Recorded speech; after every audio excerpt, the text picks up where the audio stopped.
Make a $2 bet on an 8-leg parlay. Ooh, okay.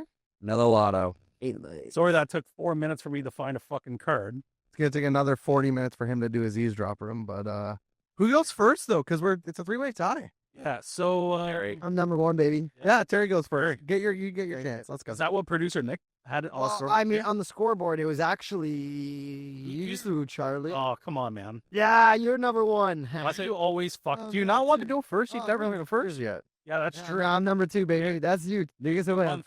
New month. Yeah, new month, new year. Official party did put it on the thing, so Yeah. I think you have to go first. All right. Sorry, Charlie.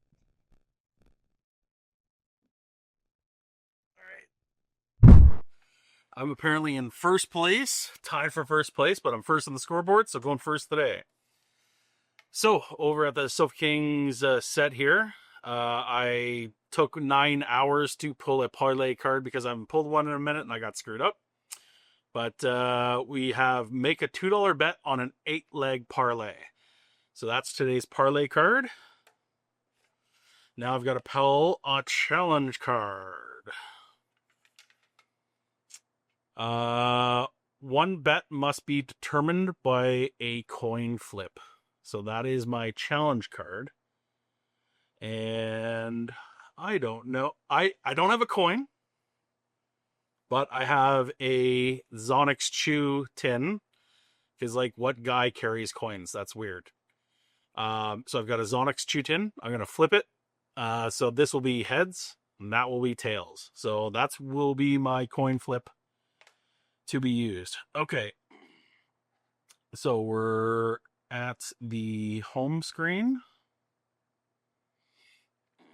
So, $2 bet on an 8-leg parlay. One bet must be determined by a coin flip. All right. So we have OKC and the Pacers. So let's look at some player points here. And we have a $2 bet. So I'm just going to put in $2 here as well. So Jalen Williams to get 10 points. Tyrese Halliburton, like, I don't know. I'm so sick of Halliburton. Siakam just screwed me because he couldn't get 20 points and I bet 15. I had a 20-leg parlay and I only hit 18 out of 20. And Pascal Siakam screwed me. 20 points SGA. 25 points SGA.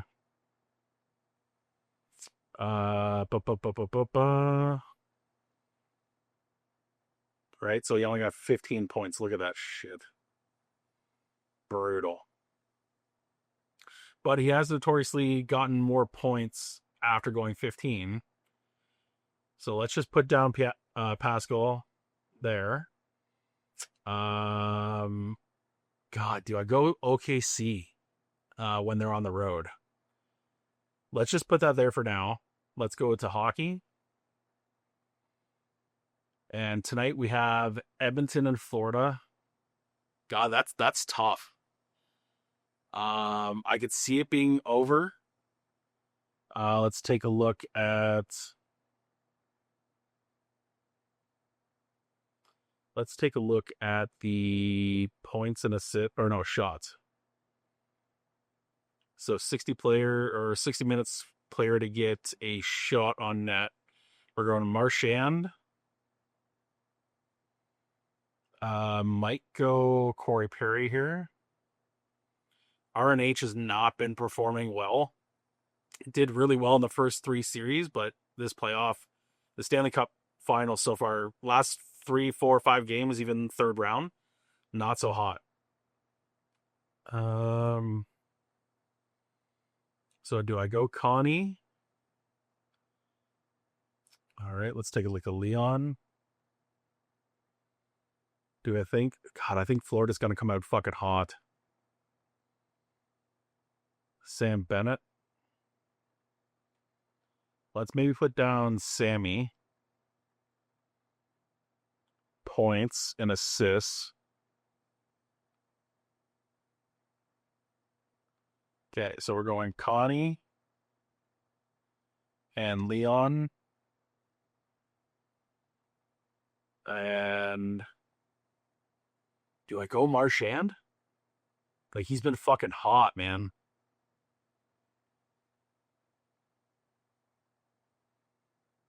Where's Bennett again?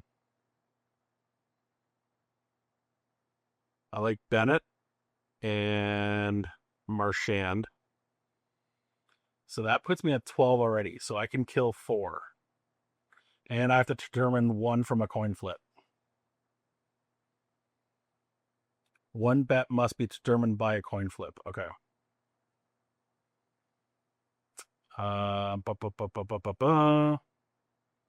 So let's go. Let's remove OKC for a second. Sam Bennett 2 shots. So that puts me at 10, and I got to remove 2 more. Let's remove Perry. And let's remove Siakam. So that puts me at 8. Now I've got to do my 1 bet must be determined from a coin flip. So the question is, which one am I coin flipping? Because you can't really coin flip on a player prop. So do I have to remove 1 more and then potentially look at a team? So let's remove 1 more here. So let's remove SGA going for 25 points. Let's take a quick look at MLB and see if there's two close bets there.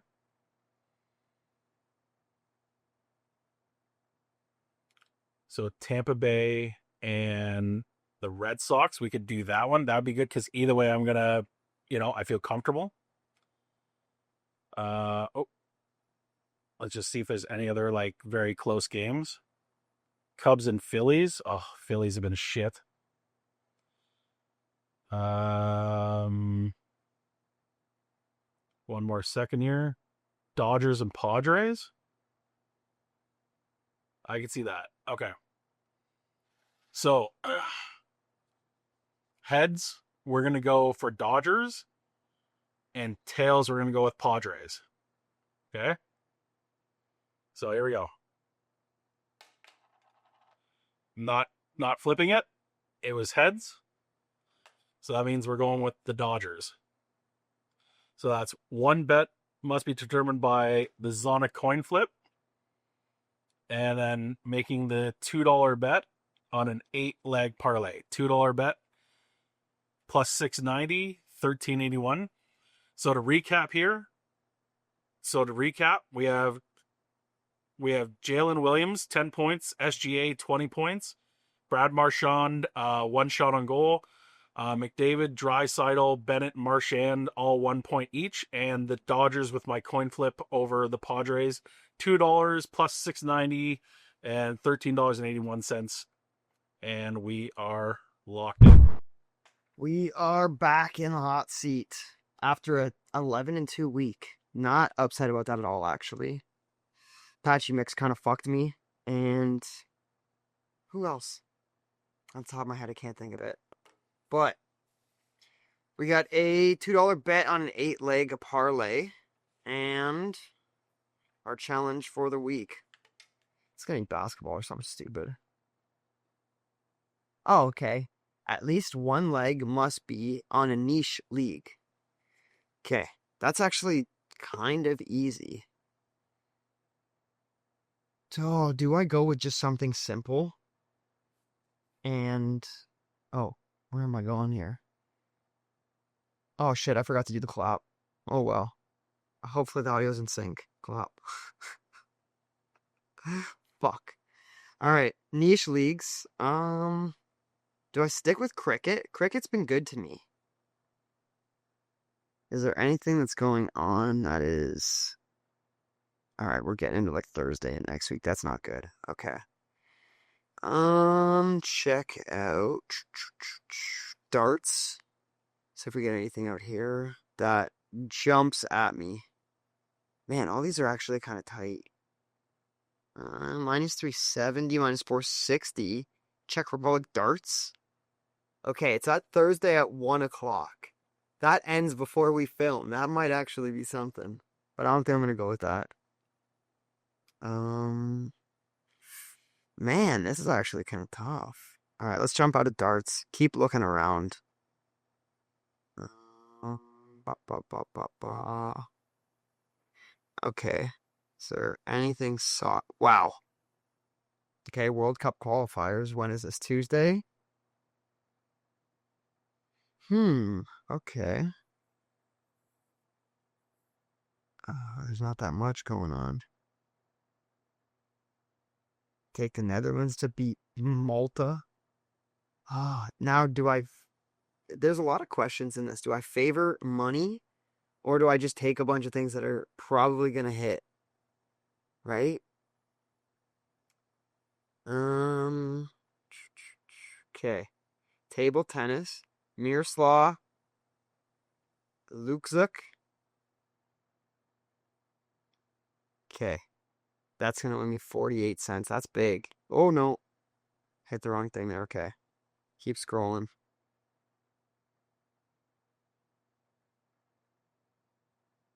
Okay.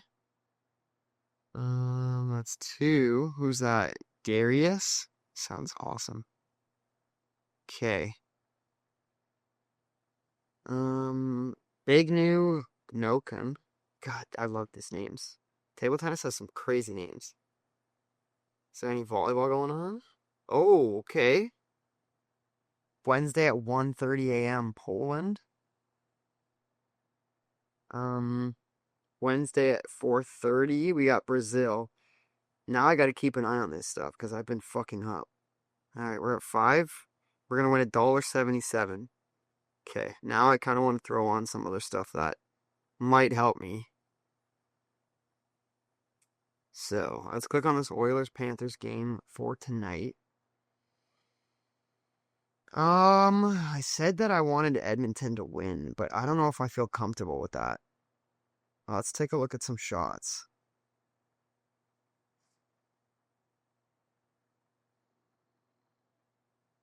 Corey Perry, 1 shot. I'm going to take. See if I can find Draisaitl for 2 shots. Nice, okay. I'm at a 7 leg. I got one more thing to do. Let's go. Can I get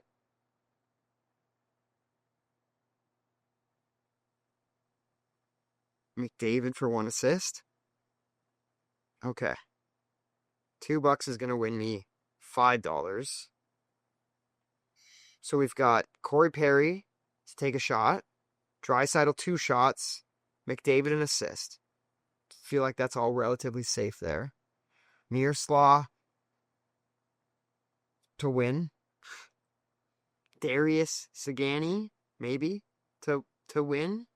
Got the money line on Big New Noken. These are amazing. And then we're going to, what was that, volleyball, Poland and Brazil. So $2, $5.08 win. It's good. It's a good run, I think. All right, lock this in. Alrighty, another $2 bet on an 8-legger. Last time we had this, it worked out pretty good. I think I won my card, so feeling pretty good. Although I had an okay challenge card. I have a feeling this challenge card isn't going to be as forgiving.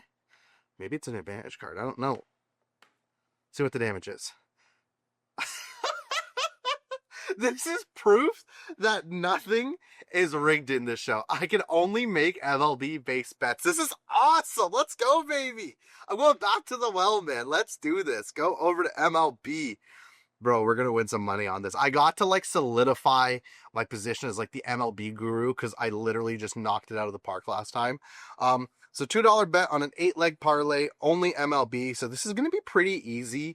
I'm not going to go as heavy favorite as I did before because Like, no one likes one where you just win $2. I want to win a couple bucks here because I have a feeling money's going to matter here. So we're going to take the Atlanta Braves over the Milwaukee Brewers. Chris Sale's pitching. That's probably going to be a solid one. Kikuchi's pitching for the Angels against the Athletics. I don't like the Athletics winning, but I do like my pitcher props. Kikuchi is a solid pitcher. We're going to go Kikuchi 5+ strikeouts. It's minus 360, but that's a solid one. I'm gonna sprinkle in some stuff here. Make it fun. Make it interesting. We're gonna go to the Dodgers versus Padres. Obviously, the Dodgers are slightly favored, even though they're the away team. But I'm going to the big man. I'm going Shohei Ohtani. We're gonna get him, and we'll do Tatis to get a hit. Why not? So we're at 4 bets right now. Let's see. What else do we want? We want this to be fun. We want it to be good. We're gonna pick the Diamondbacks over the Mariners. The Mariners are not that hot. Did the Phillies play tonight? The Phillies are already playing. Okay. So I'm at 5 so far. We need 3 more. The Blue Jays are playing the Cardinals, which the Cardinals are a pretty good team, so I don't like the Blue Jays there. But Barrios is pitching, and I remember one game I watched him pitch, and he threw a bunch of strikeouts. So I'm gonna do Barrios getting 4+ strikeouts, minus 205. Now we need 2 more MLB bets here. Right now, if I did $2, I think I'm winning like $10. I'm gonna do like a couple spicy ones here. Let's do a couple spicy ones. Let's go. Well, part of me just wants to go pick Ohtani getting a home run, but like I know that would absolutely destroy my parlay, so we're not doing that.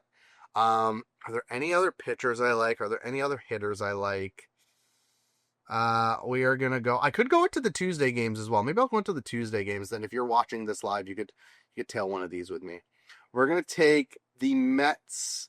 I was gonna say minus 1.5, but I don't like that. We're gonna take the Yankees minus 1.5 over the Kansas City Royals. That's a solid one. And then we need one more to close it out here. One more good one to close it out. I'm gonna go back to today's games, and we're gonna tail something nice. Let's go the Mariners versus the Diamondbacks. I have a feeling Julio Rodriguez. No, we're going to go Corbin Carroll. Corbin Carroll to get a hit. All right. So this $2 parlay is going to win me $27.64. This is solid, man. I'm winning some money this time, okay?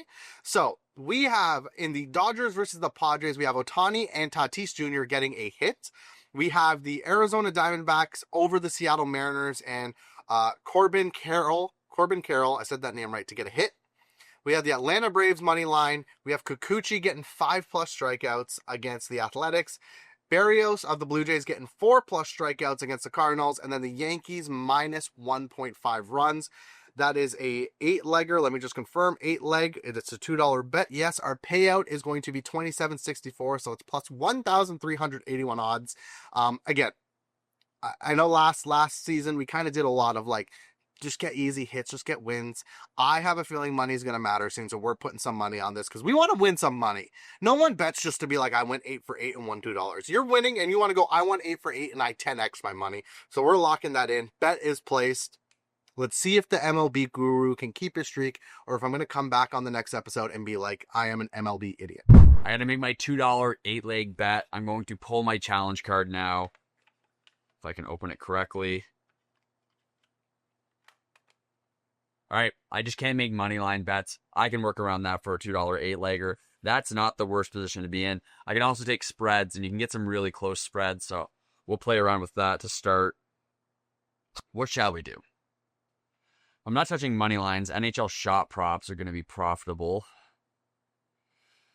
So, I'm going to add some of my chalk plays to start. Barkov shot. Marchand shots. That's 2 of my legs. So I've got some easy stuff down there. Oilers, I think, might win tonight. So I'll take the plus 1.5 on the spread. I have a WNBA prop that I bet today. Let's see what her points are. And I'll have to look at her name first because I may not remember what it is. Player points. Show all. She is not even available, I don't think.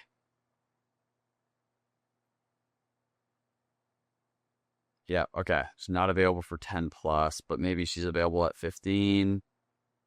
No. Okay, here. We'll just do Kayla Thornton. Oh, the odds just moved in my favor. What about that? Minus 325. Next up, since I can't do money lines, I've got 4 to 8 legs. NBA, that should be on Wednesday night. It is Wednesday night. Player points. Let's go. Miles Turner and Chet Holmgren. Holmgren. Either way. Not a basketball guy, as you guys know. Yeah, no money line bets. So that is fine. What's the spread going to be? Popular. That's where I want to go. My spread, plus 5.5 for the Pacers. I will play that. 7 bets. Oh my god. Method of first basket is insane. SGA first basket. Should I put plus 450 in there? I'm trying to win. Well, if that hits and the others hit, then you're like, that's just, yeah.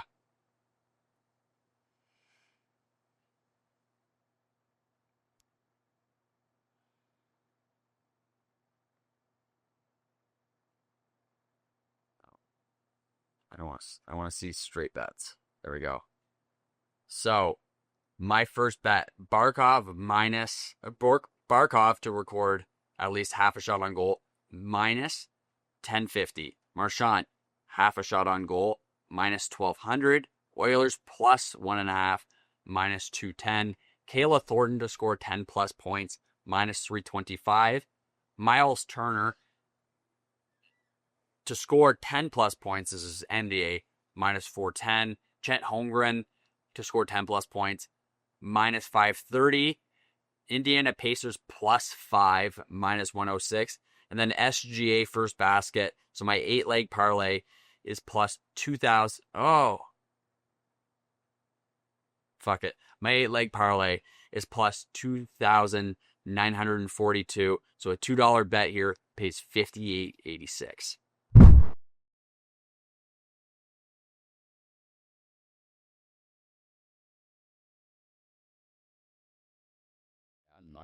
You guys, like I didn't watch the card to be fair. UFC fights, I did the worst of all of us, but it would appear that Patchy Mix, our fun fighter coming into the UFC, kind of had the worst debut ever. He might be the first ever sign and unsign from Bellator right away. We've ever. No, I don't think that. But he came in and he looked like a Bellator fighter. I think that's the best way to put it. He did not look like he belonged in the top 10. But that's not Patchy Mix. Everybody who knows Patchy Mix was like, that is not the guy we know.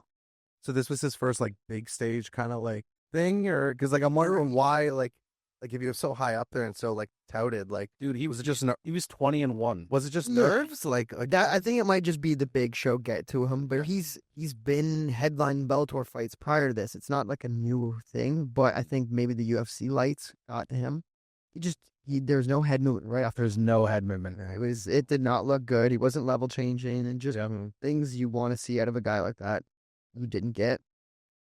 But Kevin Holland, always entertaining. Talking to Vicente Luque, I love that about him. He never shuts up.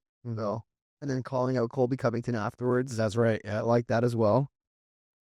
was it a girl called someone out or something? I saw people tweeting about that. What was her? Yeah, Will Harrison. Yeah, and didn't someone actually come up they came up and that was everyone was freaking out about it. Yeah, so I thought this was kind of one of the coolest things because I obviously watched that fight and Kayla Harrison obviously won in a great fashion, and then she immediately called out what was Amanda Nunes, and so security was stopping her from coming up, and she's like, no, come up, and then she got a little bit further. No, let her in, come in. And then Joe Rogan was like, no, let her up. Yeah. And then Kayla Harrison was like, this is the top of the food chain right now. She has the legacy, the history. I've got the belt. This is the fight I want. And she called the fight. And then Joe Rogan was like, this is the next fight. And then they even did the poster. Yeah. It was awesome. So I even tweeted out, I was like, this is marketing genius 101. it doesn't happen all the time, so it makes it more auspicious and more rare.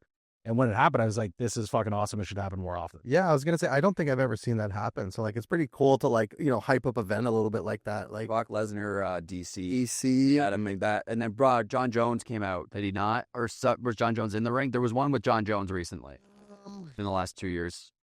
I'm not sure about John Jones because he's avoiding Tom Aspinall, but I mean they do it fairly often. Bilal Muhammad had this similar situation where he tried to enter the cage and the security stopped him.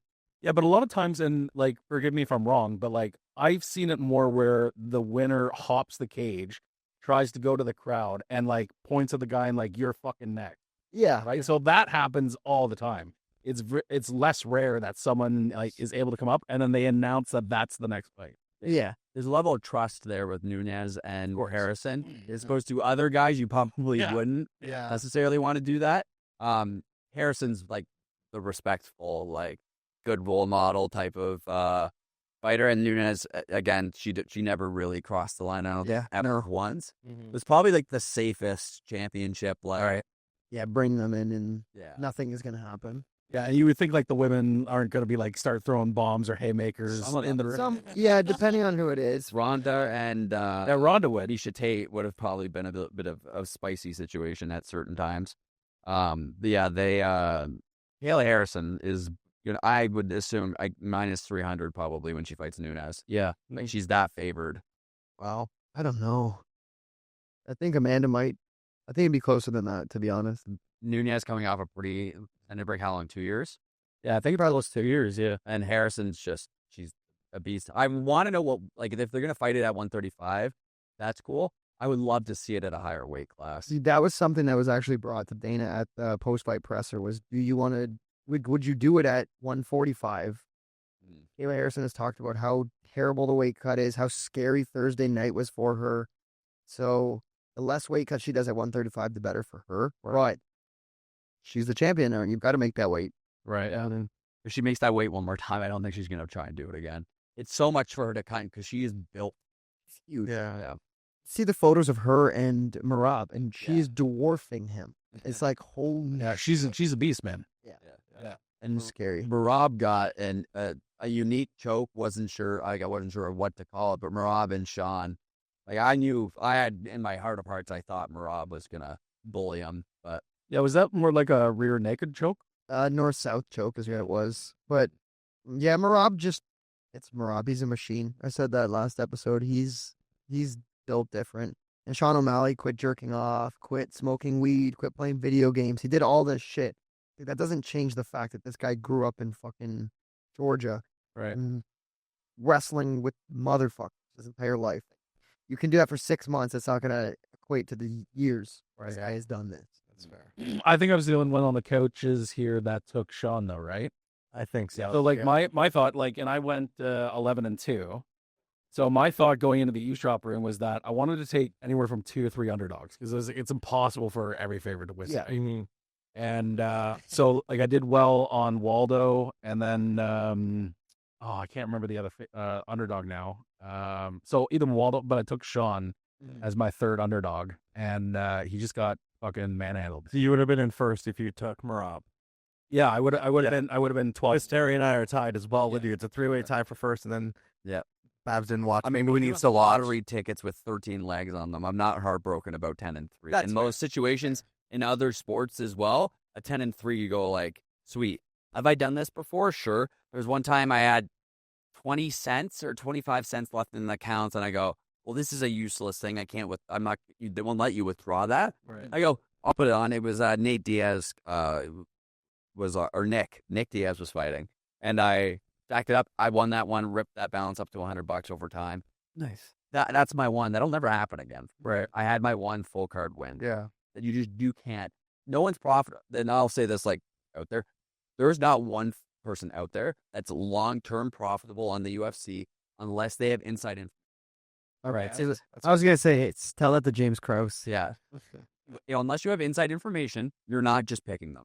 Long-term, no one will be profitable because you get burnt so many times on this minus 200, this should be minus 400, and you take it, and the guy gets knocked the fuck out. Yeah. You can't beat the UFC. That's why it's a fun sport to watch, is because it's very hard to predict. Yeah, like even I don't know, like I didn't watch that last one, but like when there's another bigger one, because you and I were talking about it like outside the eavesdrop room last week, like when there's a big one coming up, like I'm usually bugging Terry. I'm like, Terry, you got a link? Like, to legally watch the show, I might have. We always do legal stuff here. We buy pay-per-views here. Exactly. I mean, the only time I see people buy pay-per-views, like you have like 12 people and you go, hey, we all chip in 5, there's no buffering. Everyone goes, yeah, fine. Yeah. And that's it. Yeah. It's such a pain, but the UFC right now is shopping their deal. So UFC might end up on Netflix like the That'd be WWE. kind of cool. Be the best thing that could happen for them and for fans. Yes. Yeah, but Netflix has had issues like with the Tom Brady roast, and then with WWE even, or WWE. Yeah, WWE. I almost said WWF. Shows my age, but they have like massive buffering issues, of, like millions of people going on the server at one time. So Now, that's something they have to fix. Now, how has WWE been recently? Because they've been doing pay-per-views with Netflix. Are they still having issues, or is it something that's been? It's something they worked on. I wouldn't even say gradually. Like they knew they had a problem right out the gate. Yeah. With that roast and everything, and they were like, "This is a fucking problem. We got to work on it right away." Yeah. That's On why. Saturday, 720p, I guess, was like what a lot of people were able to watch it. Really? Like that's not desirable. No, and today, especially in today's, like most people have a 50. No, I shouldn't say that. That's elitist. Most people have a decent TV. 720p doesn't cut it. Yeah. That's how they've solved part of the issue is they just downgraded the whatever. Already? But a lot of people complain and be like, this isn't streaming well. It's live. It uses different resources as opposed to preloading your fucking Netflix drama that you watch or whatever. Like you're watching Suits for the 15th time. Right. It's a little bit of a different thing. So you have to cut them a little slack. Netflix, Prime, another one, and Prime's got the servers already. Yeah, like Prime could work really well. And most people have Prime because of Amazon Prime already. So it's just another value add to that service. I'd be interested to see where that gets shopped. But streaming issues in Canada compared to what it was 3 years ago, like watching the Stanley Cup final now, Right. night and day fucking difference. Oh, yeah. I rarely have issues with Sportsnet watching the Cup final. Yeah.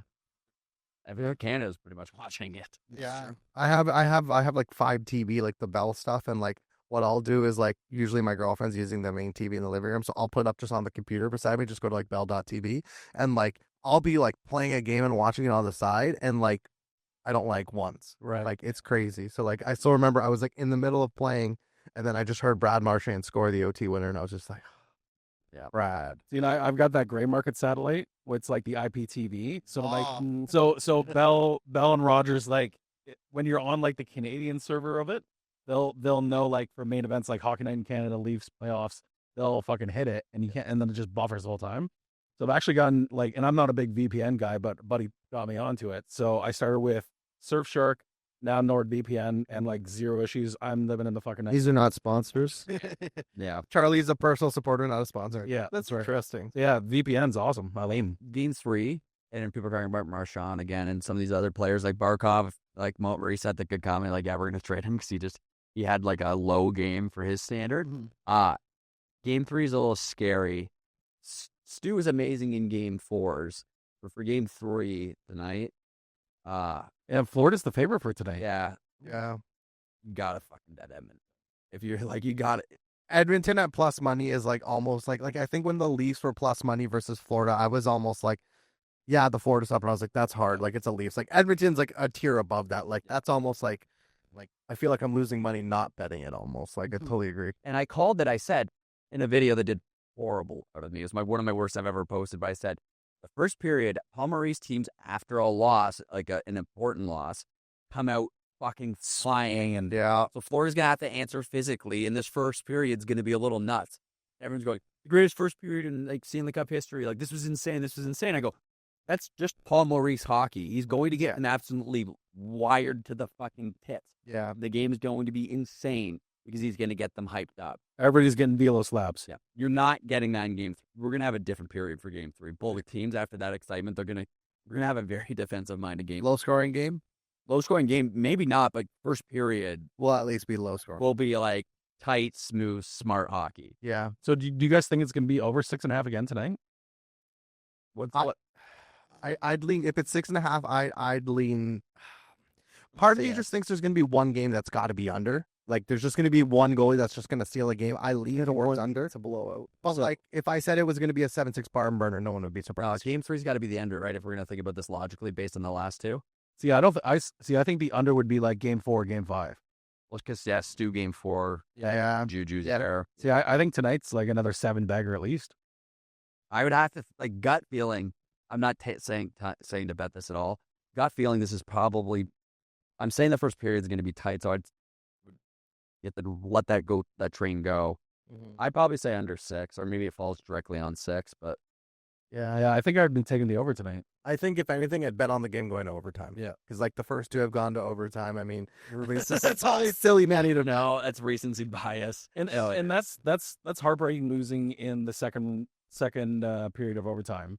And Marchand just like he didn't even touch the puck. And I even said this, like Stuart Skinner didn't get the paddle down, and then as he's moving to his left, he didn't rotate his legs.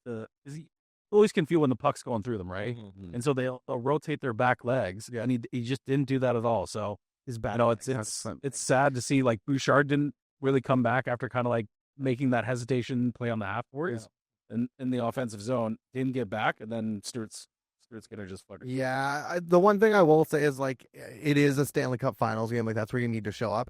It was almost like the end of double overtime. Like, that's like 100. No, that's 100 minutes of hockey almost. Like, I know they do stuff in between periods. I think it was. I can't remember who. I think someone asked Marchand what his after thing snack was, and he was like, he had a blizzard in between. Yeah, he has second blizzards. Yeah. overtime, and I was like, dude, like, it's so funny to see. This guy's that. eating ice cream. He's gonna score. He's goals. eating ice cream in between I overtime can't periods. believe that to be true. Even if was? it's not, just There the fact was- he He- said. he- they had him on a segment of during the on- Carolina. Yeah, during the Carolina series, just- it was between the second and third period. He was eating a blizzard, and then he scored that period. Like you would think dairy would be like a no-go. You would go for Right. I would carbs not be and doing salt. that. And it was like a decent sized blizzard too. It wasn't like Marshy's I'm was surprised literally that never touching it. came up on my feed. oh, dude, so funny. Yeah, I would. If someone said that to me and there was no video proof, I'd go, he's fucking trolling. Yeah, no, he would 100. be the guy to do that. But like when he says it, like on the Sportsnet broadcast, like I think in the post game, someone That or photo order of out it. too. Yeah. And there might be a photo too. So Yeah. I talked And to with you like the guys, spoon in his mouth. I talked to you guys about pickle juice, right? And like Yeah. a lot of goalies Yeah. who drink Yeah. pickle juice because you get so dehydrated, or like they'll throw pizza, which has dairy on it, but like pizza's a good one for the guys. And also like when it comes into these overtime situations, it's not like there's necessarily like a plan where you're like, oh, what's the meal going to be for overtime? They don't. It's Yeah. not. and to each their own, right? Yeah. Like I don't know if you guys remember, but Zdeno Chara used to drink Coca-Cola on the bench. yeah, it's oh my And god. he got in a lot of still trouble do that? because they had the deal with Gatorade. Yeah. And you cannot drink something else with another brand while you're on the bench. Yeah. So now they just rip Cokes in between periods and after. Good just for to him, man. fill up Yeah, caffeine. they put in like a styrofoam cup for the guys. It's like, here you go. I Yeah, just no. put in the Gatorade. bottle Boston at that point. Matthews was drinking a taped up can of something. Exactly. Against Utah. I made a video about it. 500,000 views, and people were like trying to determine, like based on the can, what it is. We thought it was a Fresca, and people were like, "It can't be," but I guess there's a lot of salt in the Fresca. Who knows? If I ever meet Austin Matthews, I'll He have to ask seems him. like a Fresca drinker. That wouldn't does. surprise me. Yeah. For Edmonton. Marchand has to go down as probably the best trade deadline acquisition ever. For Florida, you mean? You said Yeah. for Edmonton. Yeah. Oh, sorry, yeah, no, Yes. but going tying that to I- this game for Edmonton or for I Florida, yeah. I saw some stuff going on around this today, and I have spent the whole day, like not the whole day, but parts of it, thinking about a better one. Mm. Like maybe Marian Hossa, because like there was that like in the late 2000s where he swapped around and he was pretty impactful. Yeah. But I don't even think that came close to Marchand. Like he's got 17 points in 19 games going into tonight. Overtime winner in game 2. Like dude's like in his like late 30s, just enjoying life right now. Like I don't think there's anyone better. I would. could have been that guy. Sorry, go ahead, Terry. Rantanen could have been that guy if True. Yeah. if Dallas went on a run, but Yep. But I would say for I'd say it's the value what makes it that good Mhm. because it was a second rounder. Conditional. Yeah. That was it. Yeah. I Or was like shocked that's when that that, came through. that to me makes it like even if he had 10 points, that's fucking worth it.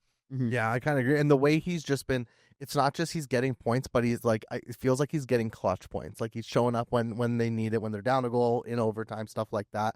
Like he's showing up. And like, I mean, we talked about it a couple episodes ago. Like if Kachuk's not at 100%, stuff like that, like a guy like Marshy, like Mm.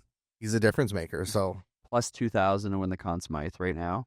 That's Plus 2100. I might have to wouldn't drop sound like nice. I might have to drop a unit or two on that at this point. I don't know if it's gone up since then, But but might have shifted a little today, but like game 3 could be the decider. Like if he scores again, you could probably see that jump quite a bit. Like obviously you're fighting McDavid for that one, 100. Regardless, like no matter who wins the series, theoretically you're still fighting McDavid. David. And I think Bobrovsky would have been up there. It's just this series has put him down. Yeah, Yeah, I agree. Right, because he was great in his first 3 series, and now it's you just can't put him up there now. Yeah.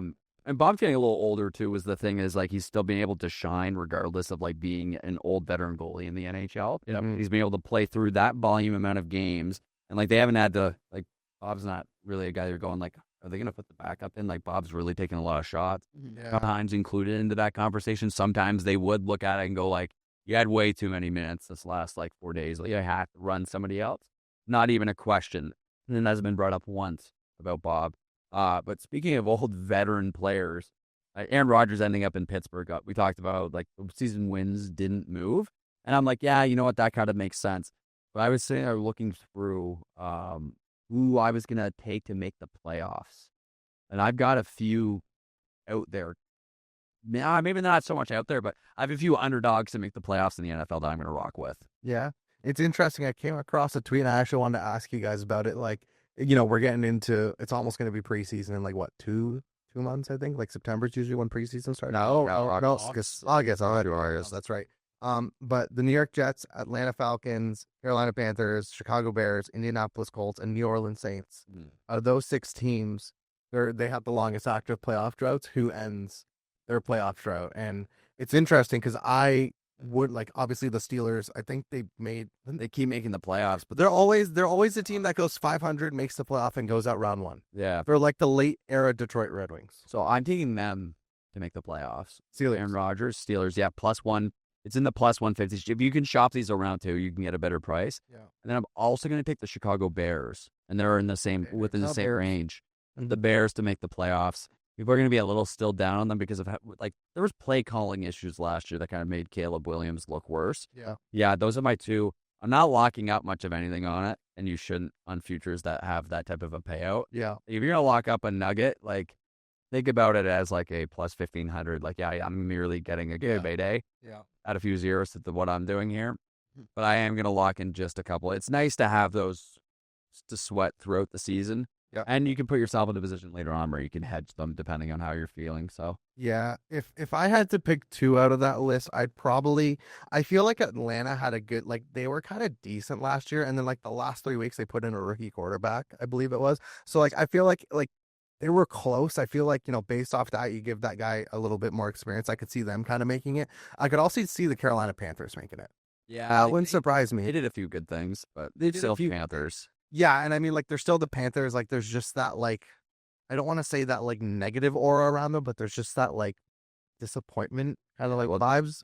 They screwed up at the draft. They obviously didn't take the best available quarterback. Yeah. And they're kind of, they ended up paying for it. And there's that point where they were looking like they were going to move on from him. But Panthers, tough. New Orleans Saints are fucked right now because Derek Carr retiring. Yeah.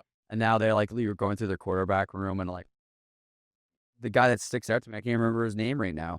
It's Spencer Rattler, right? I think. And then the guy that did the modeling photos, that might even be the same dude, but like they don't have a good quarterback room. They drafted somebody who I can't remember. Yeah. Snow, whatever. I was going to say, I can't even name their QB1 right now. Like, I don't know if it's that guy or not, but like, I wouldn't want to be a Saints fan right now. Like, that's pretty rough. Yeah, and I think I hear both of your assessments and who you'd want to pick. Like I do agree the Steelers, and I'm only backing that up because of Tomlin. Yeah, right. Because I believe in him, and I think that they can pull that out and get to the playoffs again. I just don't believe in the Bears. They just have a quarterback carousel, and they haven't really figured out, who's going to be their leading guy. Like, are they going to switch up until they find out who that is? Like up until week 4, I don't know. So like, I don't know. I've got this weird feeling about the Jets getting in this year. The only thing with the Jets is, I mean, the Bills are obviously in the way, and then you got the Dolphins in the way. Like, it's a harder division, and then you're in the wild card, and if you have a team in your division that's already likely going to be ahead of you, that's what I'll is the wild card. That's where it gets interesting. Like, it wouldn't surprise me that much if the Bills, Dolphins, and Jets, if the Jets managed to squeak in like week 18 or week 19. Bills have a problem right now because their running back, coach, is like apparently has his house up for sale in Buffalo, and it's like basically saying like "fuck you guys." Wants to get paid. I'm looking at him like, I think you fumbled a little bit before, if I don't recall, brother. And like, you're not a guy that stands out to me as like this. Or you have that hard line. Yeah, the elite. Like, you're not that guy. And I don't know what you're holding out for, but your team's in cap hell, and they've been trying to work around it. You have a quarterback on a fair deal, given. I get it. He's getting paid a shit ton of money, but Yeah. you got a quarterback on a great deal. Yeah. And did he say that he's also withholding out on training camp too already? Yeah, he's already he'll start getting fined and stuff. These guys are dumb for doing this too. Is they'll get fined a shit ton and like not get a deal that makes up for it. So he's gonna. It's not Cook's not a guy that's gonna move the needle enough. Yeah. I don't know. I'm just excited for like, there's just something about like September to December sports where it's like, it's Sunday, you've already done your groceries. I do my groceries on Sunday, and then you come home and you just sit on the couch and just watch football. Right. There's something about it, like no questions asked, like nothing like that. It's a great time. But speaking of questions, Terry, I know you and I talked about this a little bit. It's my Montreal Canadiens, which they always have a habit of asking weird questions at the drafts. And they piqued your interest again this year, didn't they? Yeah, they asked a question that, I mean, I feel like it's usually once per draft combine you get a question that hits and you're like, what is this team thinking? But they asked their rookies, if you were on a deserted island with another person and you had a bottle of water and a bat, and they took the bottle of water, and there's so many things to it, and you couldn't share the bottle of water. Right. What are you going to do? And one of the kids, Caleb Denoy, says, I'd hit a home run. And that might be the best answer you could come up. It's a great way to stand out. Yeah. For sure. Yeah, Deone stood out this year to me playing in Moncton. He was able to push the wild. That's how you say it, Deone? Deone. Deone, Jesus. That's someone that was What a last name. pronounce it for me.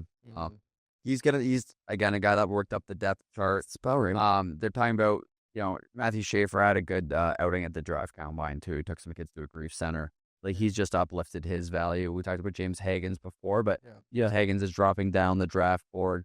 Aaron is moving up. And it's who's Utah? Is it Bradley Martin? Ray Martin. Bradley Martin's the yoked influencer.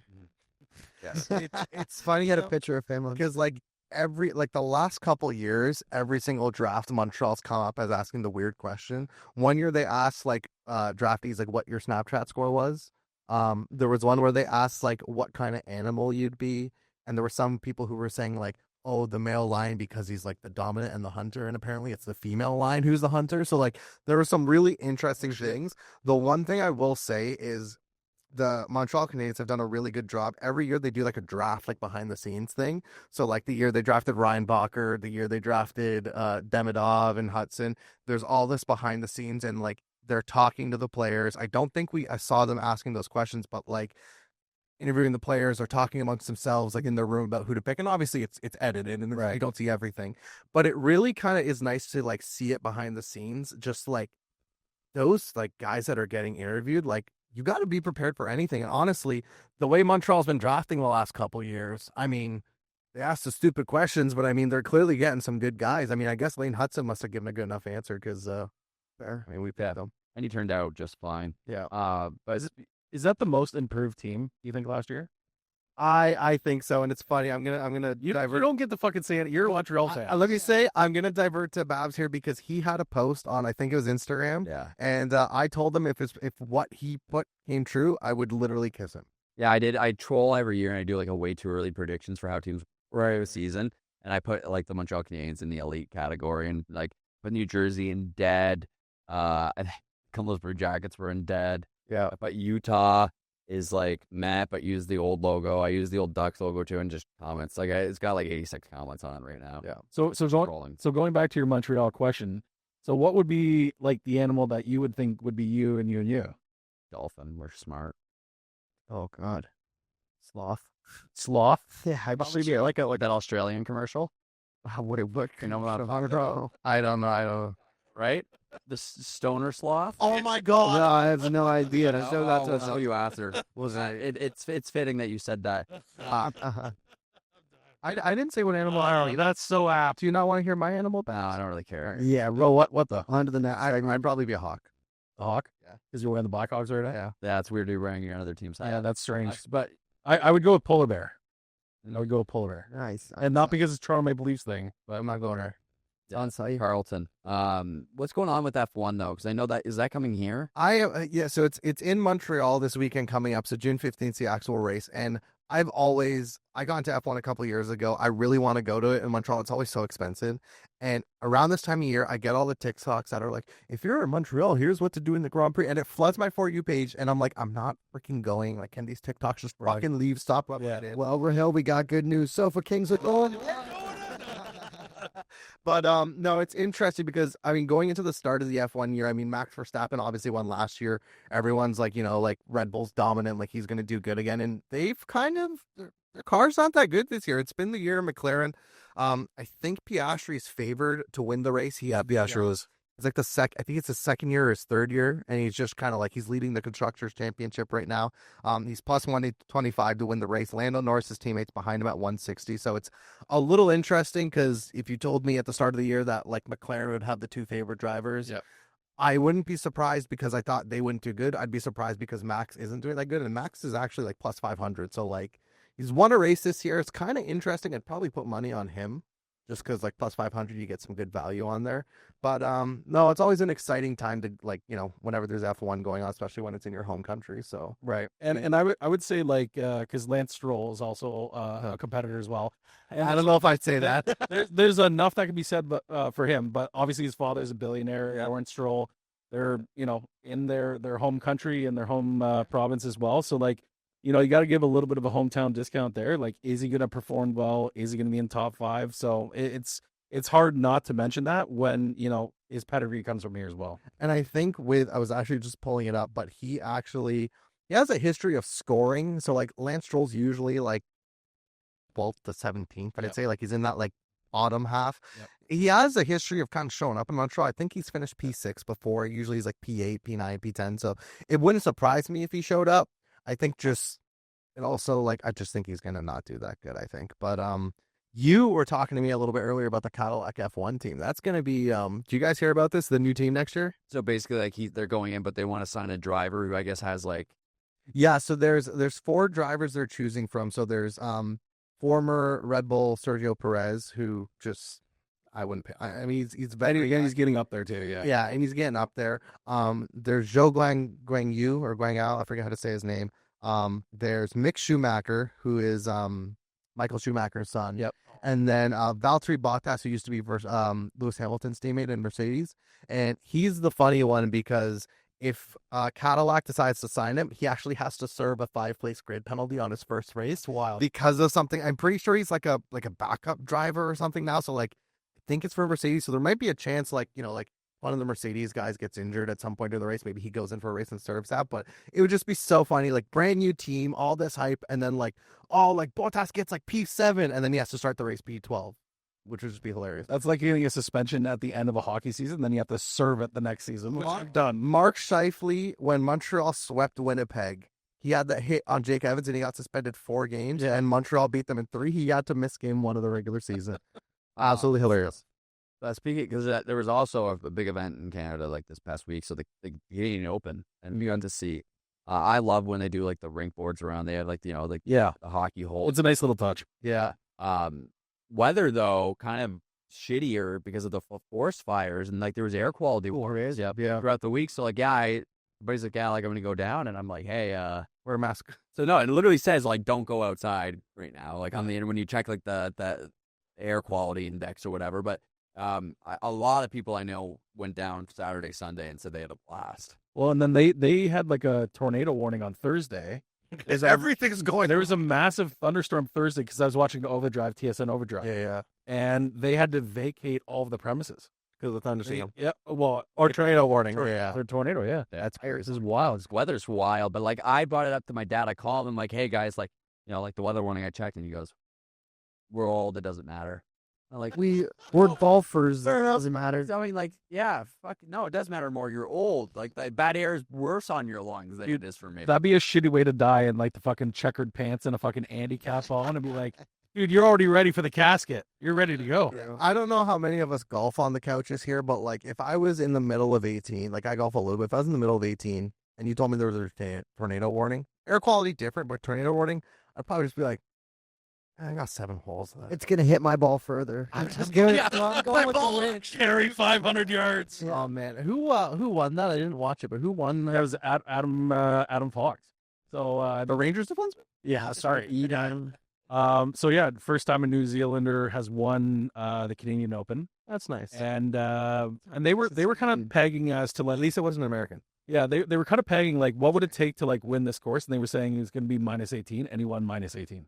Wow. And they were in their 4th playoff hole, and oh god, I can't remember. Oh, he's playing what was it, Marty Burns or Burns? So he's tied with him going playoff holes, and so after the 2nd playoff hole, they actually moved all of the pins for the next 2, which I haven't seen someone like moving them after the first 2 playoff rounds. Yeah. Usually it'd be like you'll hit at 7 or 18 again or 17, 16, whatever, right?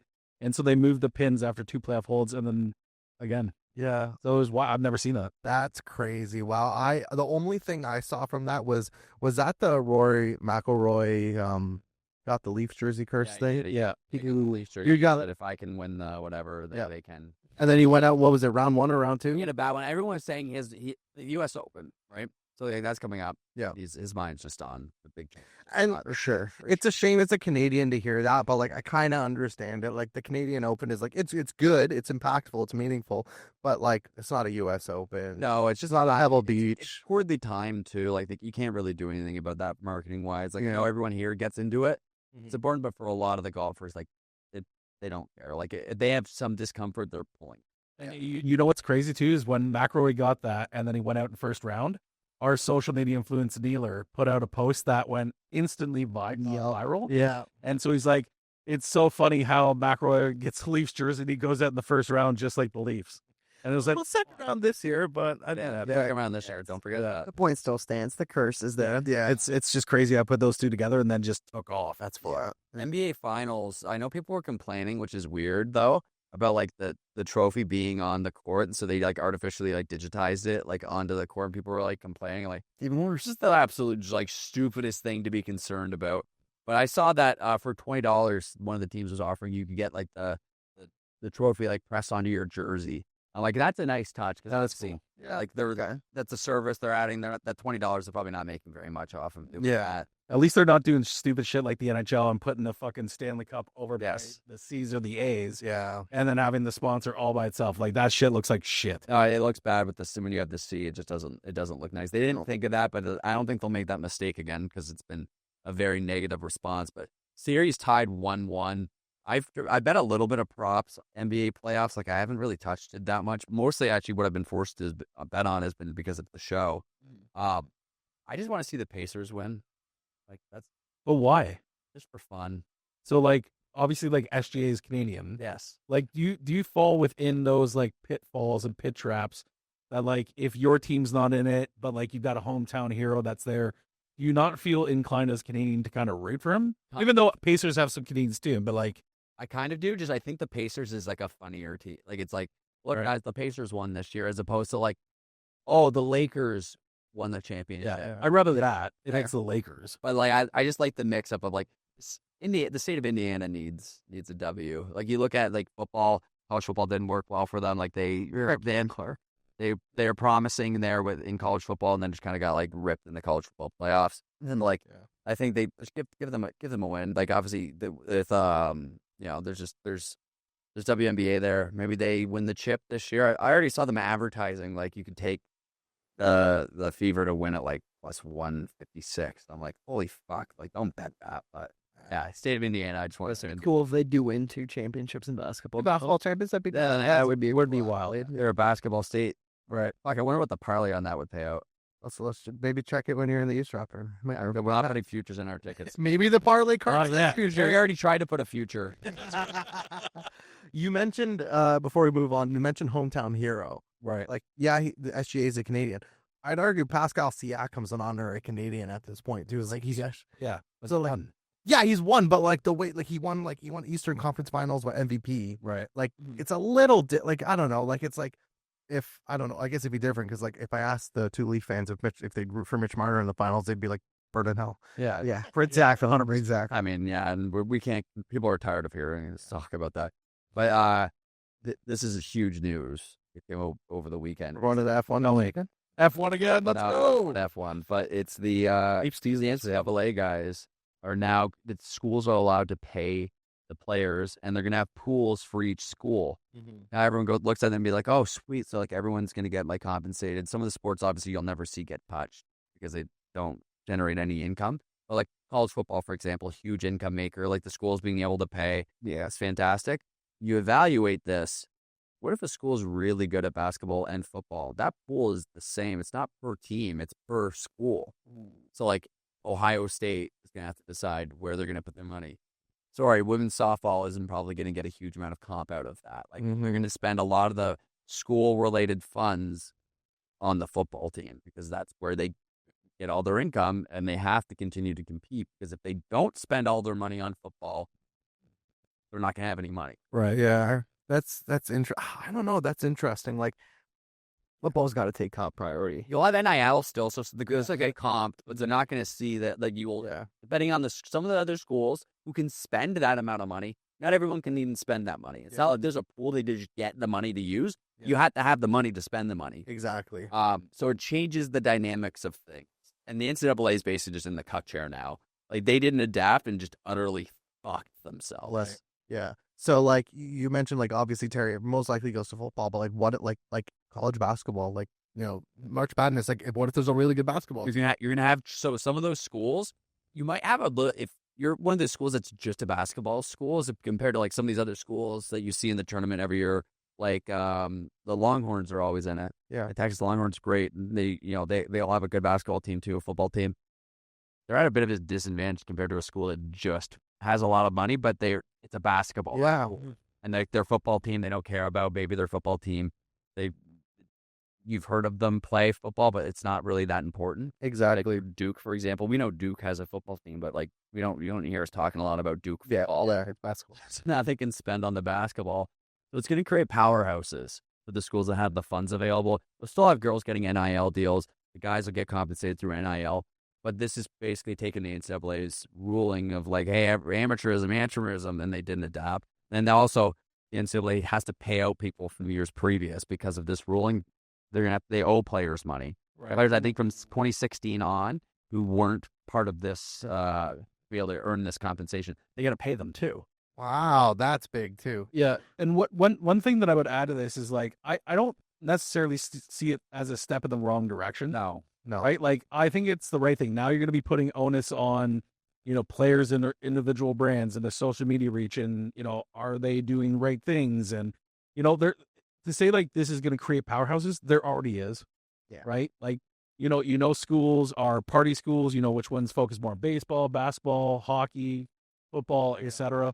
So like that already exists. I think it's going to allow an opportunity, Terry, to maybe allow others to go out and say, all right, we need to focus in on our marketing, our branding, our partnerships, see what we can flood in for these deals to help compensate with this money and say, hey, now that we're paying players and we're focusing on other aspects of them being athletes and role models and brandable assets, here's great opportunities to, introduce them into our school, our system, our players. I don't know. What do you think about it, Terry?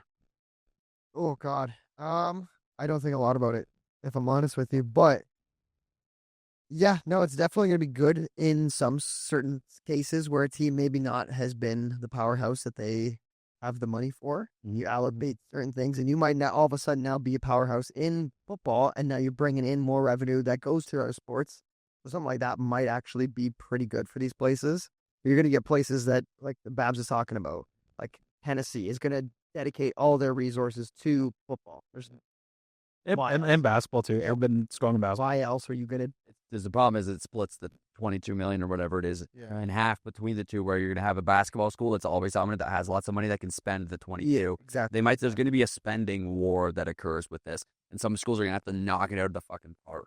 And we all have to see how it plays with like the balancing of the NIL plus the schools being able to compensate the players. And like how this all exactly plays out, but what was brought up in the video I watched is NCAA is basically just becoming a tournament organizer now. Like they've completely just taken a great position for themselves 15 years ago and not just made the necessary changes. And now they're being sued for those changes. Yeah. And yeah, it's a bad look for them. Because this really, like, this was a topic back in like 2014. Yes.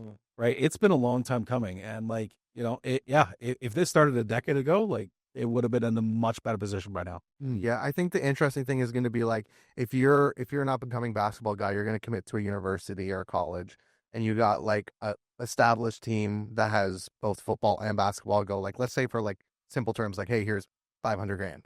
But then if you're a basketball player and there's a lesser tiered school that's like, here's $1 million, here's $1.5 million because I don't have to split that 22. That's where it's going to get interesting. Like, are those split schools going to suffer? And then the teams that are like, I could just throw 22 mil at my whole basketball team, going to rise up to the top. And there's not many basketball schools that have the ability to throw the 22 million, and then they're going to require on benefactors. And then okay, but some of these schools can do well with NIL and so on and so forth. But it's nice that there is a pool of players, and some of those players who then failed and didn't make it to the pros are going to get compensated as a result of the ruling. It's a half decent spot for everybody to be in. I can't wait till on the show we can start betting college football and stuff. Mix in some of these parlays right now. We're looking at like is the MLS on this week? And like you're just praying you've got right. You've got some stuff going on. The CFL started obviously, so like you'll at least have that for the Thursday episodes that we shoot. But yeah, college football when it comes in here, I feel like it's going to be easier to deal with the card on the table once we've got more sports and more options. Yeah, I'm going to have to dig into what team's spending most on football then. Right. And so just before we go and pick our parlay card for the eavesdrop room, let's do like a 1 minute shot clock down. So you had something to say about the CPL, I think, earlier, right? Yeah, I went to the Canadian Premier League game, sat there pitch side, like 6 feet away from the players. Really fun to watch in Hamilton. The soccer's good as well. And it's the best pro soccer league in Canada. You have TFC, they play in the MLS, is basically an American league, with just us only having the 3 Canadian outfits there. But the top level of Canadian soccer, I had a great time. I think it was really worthwhile. And I appreciate them sending me out there, but I had a very fun time. But adapting like that, get close to doing things to make the fans have a better experience. It should not only be the teams at the lowest level. The highest level teams have to be like, what are these guys doing? And trying to apply that more, and the CFL could benefit from that. Gary, who's winning the NHL game tonight? Damn, I'm gonna take Edmonton. I think we're gonna see McDavid, Draisaitl, unstoppable force. Those are under. I'm saying over 6.5 goals. That's fair. And then you had Portugal. Yeah, it was a bit of a wishy-washy tournament with this Nations League, but Portugal beat Spain in penalties. Nuno Mendes, the left back, gets MVP, which was kind of nice. But it's interesting because this is Ronaldo's second time winning this tournament, so he's the only player ever to do it, which was kind of interesting. But I loved watching. There was a clip where Lamine Yamal, sorry, tongue twister name. He's like an up and coming superstar for Spain and Barcelona.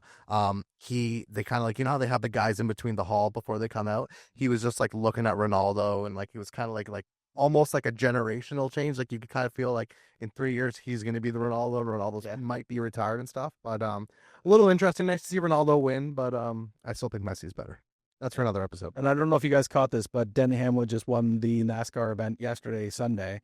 And so he's won that event like 2 or 3 times before. And at the end, so he's on the race car track at the finish line with his car, gets interviewed by a reporter. And then they always ask him, it's like, what was it? It was it something about the like he beat someone? Yeah, it was like, I'm sorry, I beat your favorite player or your favorite driver. And then the interviewer always asks, who did you beat? And then he always says everyone.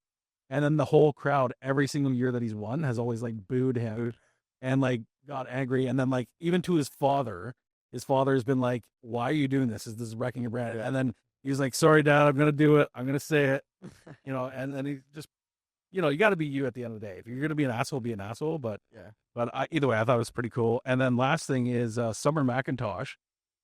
So she's a teenager from Toronto. She's won golds and many Olympic medals already. And I think she's like 16 or 17. Yeah.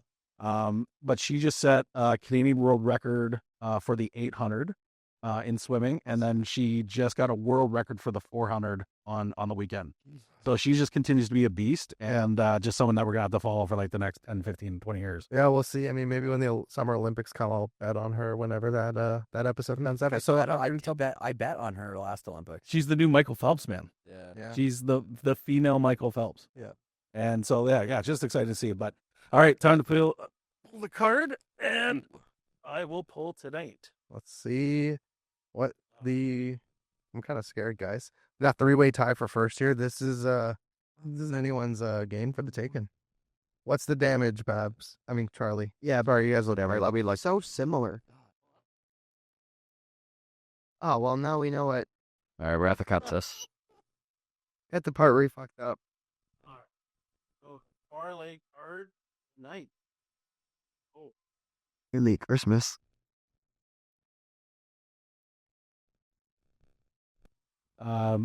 Yeah, so I almost screwed up on my eavesdrop because when I was putting in my bets, and then I had to transfer it over to the phone where we're making the bets on the FanDuel account. So I almost took the wrong Dodgers and Rays game. So then what my screen recording, what I was talking about, so because they're playing tonight and tomorrow, and on my recording I took tomorrow's game and I almost bet tonight's game. So it was a little discrepancy in the odds. It would have been the same team, but it wouldn't have been the same thing. So I don't know if that would have been a loophole, but I think if I were ruling against me, unbiased, I'd probably say that as a count. All right, so I corrected it. Yeah. We cracked down on mistake there. That's right. So I got the banana in it. Well, I got all I had to do was just not bet money lines, which was fine with me on my 8-legger. But mine was plus 2,942 because I took all chalk, and then I took SGA first basket in the NBA game on Wednesday. Well, so I basically went and said, hey, if that hits, and then like with the rest of my stuff being kind of normal, Oilers plus 1.5 is maybe a bit of a risky play, and then Pacers plus 5.5 again, another slightly riskier play. But I just tried to like build a parlay that I thought I could look at and go like, hey, like this is not a lotto. But this also isn't like a chalk to win $2. Right. And I hit SGA first basket scorer last week, so I thought like, why not do again? but I realized I should have done team first baskets. Right. So what was your challenge card then? No money lines. Money line. Oh, okay. Yeah. No stick spreads and player props. Yeah, mine was that I had to flip a coin. I didn't have a coin, so I had to flip my Zonic. Oh my God. So what did your odds end up being? Like plus 600 and something. Not bad. Yeah. So nothing crazy. What'd you get, Terry? I promise I didn't get an advantage card. I'm not saving for last. I didn't. Don't worry. I had to pick one niche sport. So I took a couple. I took table tennis. I took volleyball. Nice. Oh yeah. All right. Yeah. So I had fun with it, and then I took a couple like McDavid to get an assist, Corey Perry to get a shot. I said I'd get 2 shots. Right. Things that I think are gonna. I had more than like about half a shots in there too. Nice. Sucks that it's a 60-minute line, but in the regular season you get overtime. It's should be like, it's too bad because they wouldn't do this. It should be like 60 plus 5. Yeah, that would be 5 minutes of Well, that would overtime. That was it counts. Shootout doesn't count for anything, Yeah. but the 5 minutes available in overtime does. You know of any books that do that? No, No. it wouldn't. Yeah. Yeah, because It'd also be a grading. It would be a grading thing where they would have to try. Like it'd probably be like maybe some coding, but they could do it still. But like yeah, you'd have people probably not even really care that that's a thing. Right. yeah, that's fair. They should be giving you better odds on the 60, but they don't. The odds stay like what they would in the regular season. Yeah. They don't give like you don't get your value. Well, just because overtime doesn't end right until you score. So this is no shootout. So like every Or they could cap it at like, hey, it only counts like the one overtime only, right. or something like that. And then that I know that's giving the player more advantage, but it's NHL fucking shot props, and they've already like ruined the market with that anyway. Yeah, that's fair. So what'd you get? I didn't get to bet on hockey, which I was disappointed in, but the card that I won a couple episodes ago on, I only could bet on MLB. So I was like, you know what? Screw this. I'm not going to go, super chalky. I'm going to go have some fun. So $2 wins me, I think it was just over $27 or $29. So not bad. 13 something odds. Took a couple pitcher props in there. Kikuchi's pitching for the Angels against the Athletics. So I got him like 5+ alternative strikeouts. Barrios tonight for the Jays, 4+ strikeouts. Couple money lines in there. A couple Otani Tatis to get a hit in there. So not too bad, but I was like, you know what? I'm not going to go chalky. I'm going to go a little more, get some money on the board because As long as Brendan Francis doesn't pitch for you, you're good. Because Yeah.